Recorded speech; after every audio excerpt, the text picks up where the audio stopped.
where every silence hides a secret. Here, we don't glorify crime, we unmask it.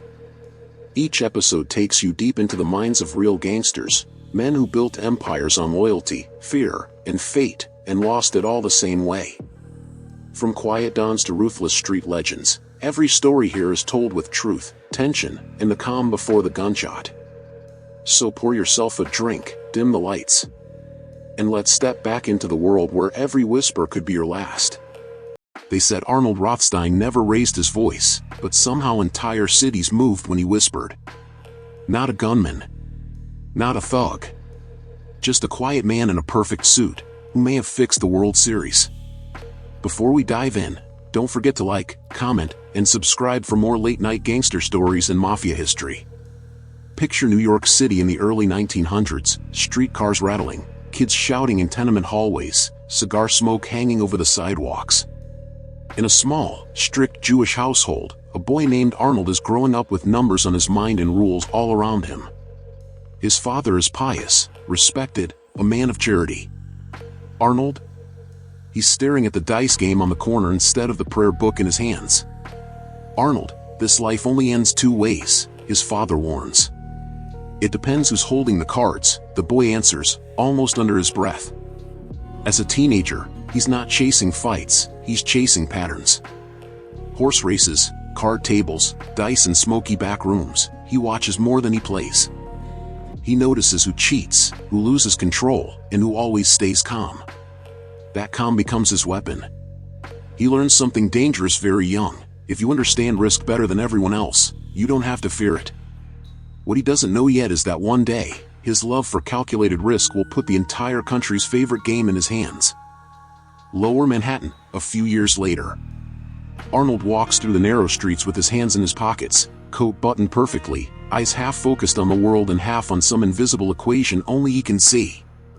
He isn't built like a gangster, he's built like a scholar who wandered into the wrong neighborhood and somehow mastered it. People called him the brain long before they knew what he'd become. He spends his early 20s drifting between pool halls, gambling rooms, and racetrack barns, not to play, but to learn. He studies human nature like a professor, who bluffs when they're nervous, who talks too much when they're winning, who folds the moment silence enters the room. Arnold rarely smiles, but when he does, it's when someone thinks they've fooled him. They never have. One night, a bookie tells him, "Kid, you don't gamble. You diagnose." Arnold just adjusts his tie and replies, "That's why I don't lose."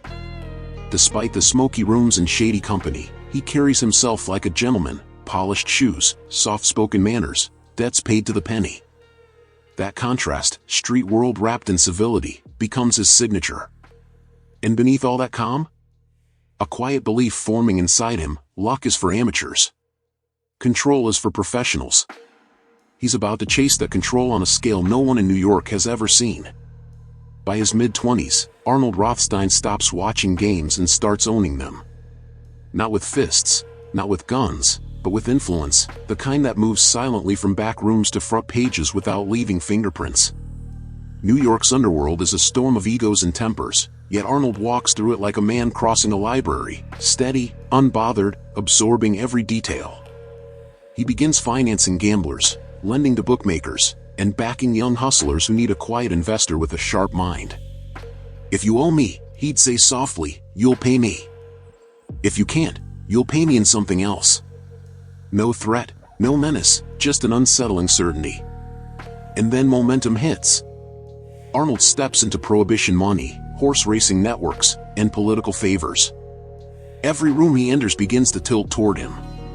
He becomes the man who never panics, who always knows the odds, who can walk into chaos and walk out richer. 2 blocks away from Times Square, in a dim back office above a cigar shop, a young gambler whispers, "Is it true? He can predict the whole season?" The older man nods. "Kid, he doesn't predict it. He arranges it." Arnold doesn't correct them. He just keeps expanding. Quietly, mathematically, endlessly. But with every rise, shadows start watching. And Arnold's rise is about to draw on the kind of attention even he can't calculate. By the early 1920s, Arnold Rothstein is no longer just a gambler, he's the equilibrium of the entire New York underworld.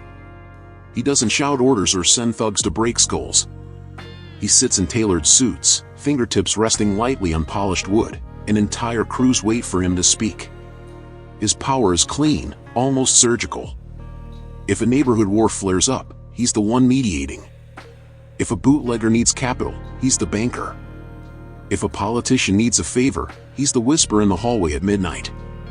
No matter who enters the room, they lower their voices around him, not from fear, but from respect for the man who always seems 3 moves ahead.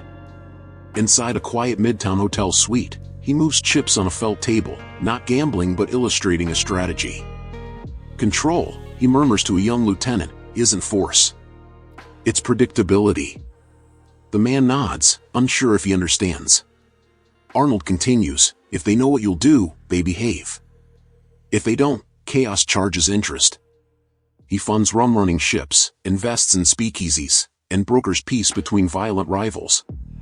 The brain has become the unofficial chairman of a criminal boardroom no one can map but everyone swears exists. And in the center of his empire lies one truth: the house always wins, and he is the house. But control has limits. And in a world built on ambition, someone always tests the boundaries. For a man built on logic, Arnold never expected emotions to be the weakest link in his empire. But loyalty, that fragile currency of the criminal world, begins to wobble in the early 1920s. Not loudly, not violently, just quietly, like a door left slightly open in the wind. It starts with whispers from young hustlers who think the old ways are too slow, too disciplined, too reliant on one man's calm mind. They want speed, noise, blood, things Arnold considers sloppy. Around back rooms and poker tables, new names surface, ambitious kids he financed, protected, even advised. Now they want his seat. In a smoky speakeasy basement, one of his protégés mutters, "He's losing his touch." Another replies, "No, he's just in the way." Arnold hears these whispers long before they reach him. He always does. He sits by the window of his Lexington Avenue apartment one night, watching headlights sweep across the street, and sighs quietly. Loyalty, he says to no one, expires faster than debts. The cracks widen when small payments arrive late, or not at all. Partners grow careless, thinking the brain won't retaliate. After all, he's civilized. He negotiates. He reasons.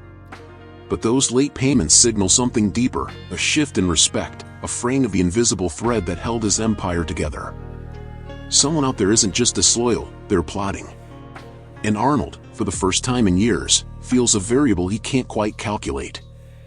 By 1925, New York feels different. Not louder, but watched. Federal agents drift through speakeasies pretending to enjoy the music, reporters linger outside hotels with notebooks already open, and even the most reckless gangsters have started whispering instead of bragging. Somewhere in the middle of all this tension stands Arnold Rothstein, calm, precise, but quietly tightening his routines. He senses it before anyone tells him. A few too many questions from new gamblers at the card tables, unfamiliar men standing just a little too still near telephones, and federal cars parked one block over, never right in front, never too close, almost respectful in their surveillance. One evening, in a backroom filled with cigar haze, a bookmaker leans in and whispers, "Arnold, the feds are building something." Rothstein doesn't look up from his untouched drink. "They've been building for years," he says softly.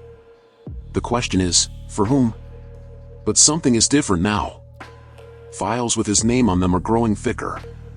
His protégés are nervous. His enemies are hopeful. Even the police who used to treat him like a gentleman problem now linger longer near his establishments. Arnold sharpens his routines, fewer meetings, tighter circles, shorter conversations. Yet with every adjustment, a small thought shadows him. Surveillance isn't dangerous by itself, it's what it attracts. And the wrong kind of attention is heading his way. It doesn't happen all at once. Falls rarely do. They arrive piece by piece, like rain before a storm, soft, scattered, almost ignorable. Arnold's begins with a single debt gone wrong, a gambler who owes him far too much, loses far too quickly, and becomes far too desperate. The man's name is George McManus. A friend, once. A protege, briefly. A debtor, always. Arnold tries to handle it quietly, as he always does. A conversation in a hotel corridor. A polite reminder. A brief settlement window extended out of old friendship. But desperation erases logic, and McManus begins telling people that Arnold can be beat, that the old brain is slipping, that maybe, just maybe, he doesn't deserve the throne he built. And rumors, in this world, are more lethal than bullets. One night at the Park Central Hotel, Arnold meets with McManus to settle the account once and for all. Voices rise. Chairs scrape. A door closes. What happens next becomes one of the biggest mysteries in crime history. A single gunshot cuts through the hallway. Rothstein staggers out, hand pressed to his side, blood soaking through his tailored suit. He refuses to name the shooter. When detectives ask, he whispers one final line. "You stick to your trade. I'll stick to mine." But that silence he keeps? It's about to cost him everything. The shot doesn't kill Arnold instantly. It steals him slowly, the way time steals memory, quietly, without ceremony. He's taken to the hospital under guard, pale but impossibly composed. Even with a bullet in him, he straightens his collar before they wheel him in. Nurses whisper, doctors glance twice, and detectives wait like vultures at the foot of the bed.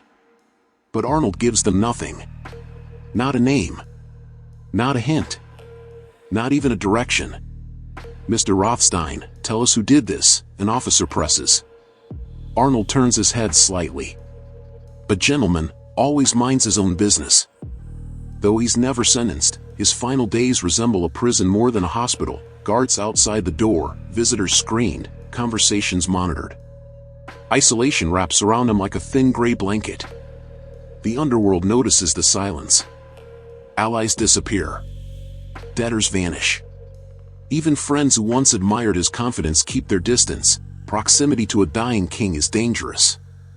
He spends hours staring out the window at the city he once controlled, cabs slicing through the night, street lamps flickering, life moving without waiting for him.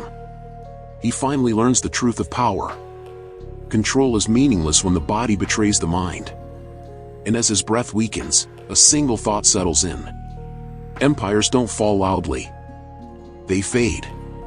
But his legacy isn't finished shaping itself. After his death, New York tries to move on, but the shadow Arnold Rothstein cast refuses to fade. His name echoes in basements, poker rooms, racetracks, and police files. Everyone wants to claim they knew him. Few truly did. Young gangsters study his methods the way students study scripture, the calm, the restraint, the quiet rules. Lucky Luciano calls him a mentor. Meyer Lansky calls him a teacher. Even rival families borrow his philosophy, business over ego, logic over rage. Arnold becomes something rare in the underworld, a blueprint. In a dim Brooklyn bar, years after Arnold's passing, two young mobsters argue over how to handle a dispute. What would Rothstein do, one asks. The other smirks. He'd think. That's why we can't copy him.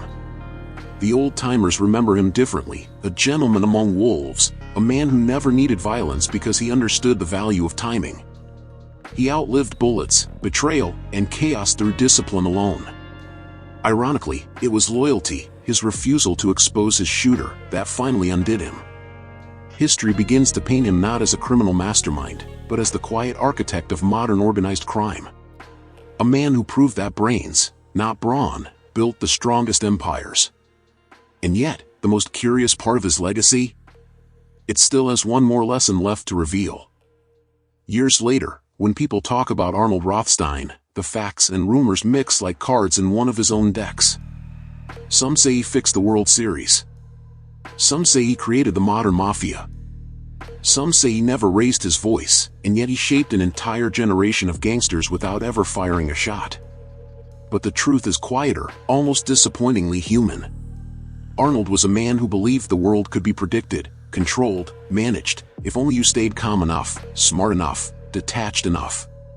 Yet in the end, it wasn't a rival crew or a stray bullet that brought him down. It was a simple equation he miscalculated: loyalty. He once told an associate, a man's word is all he truly owns. But he learned too late that not everyone lives by that rule. Now imagine him, not in a smoky back room, not at a poker table, but as a silhouette in memory. Straight posture. Perfect suit. Eyes steady. A man who built an empire out of silence and numbers, and paid the price for trusting the wrong variable. His life leaves us with one final lesson. Power without wisdom corrupts. Wisdom without boundaries destroys. But a life lived with principle, even in a crooked world, outlives the man himself. He outlived the world he built, not because he was lucky, but because he never broke his word. Don't forget to like this video, share your thoughts in the comments, and subscribe for more gangster stories like this one.